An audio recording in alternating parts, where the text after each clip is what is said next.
বলছি আরে আরে বলছিলাম যে সরো তো, হাত ধরছো কেন? মানে নিজের বউয়ের হাত ধরতে পারবো না? আর শোনো না, বলছি যে একটু দরকারি কথা ছিল। দরকারি কথা না? এসো এসো এসো এসো এসো এসো এসো। দরকারি কথা না এখান থেকেও বলা যায়, তুমি ওখান থেকে বলো, আমি শুনছি।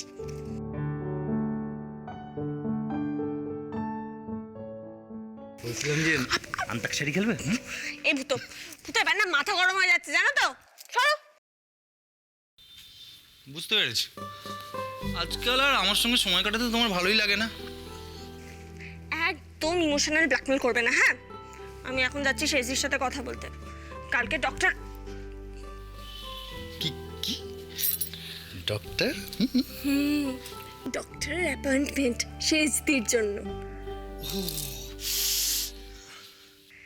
শেজদির অপারেশনের ব্যাপারটা একদম মাথা থেকে গন না? কাল মামু যেতে পারবে না, আমাকেই নিয়ে যেতে হবে শেজদিকে। তোমাকে? জানো তো, আমার না খুব আনন্দ হচ্ছে। রাধা মাধবের কৃপায় একে একে সব ভালো হচ্ছে। অর্জুন মল্লিক আর ফুলদিয়া রবন তাকে ডিস্টার্ব করতে পারবে না।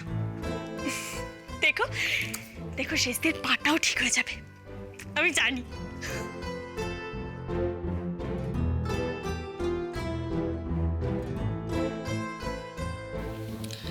এই সব কিছু হয়েছে শুধুমাত্র তোমার জন্য। কিন্তু মিষ্টি, আচ্ছা এই বাড়িতে আসার পর থেকে তুমি কি পেয়েছো বলো তো?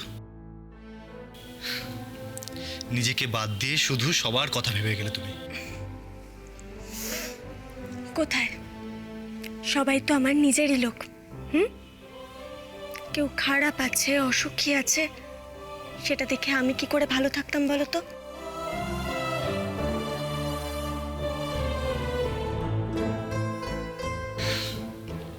তোমার জন্য আমার গর্ব হয় মিষ্টি।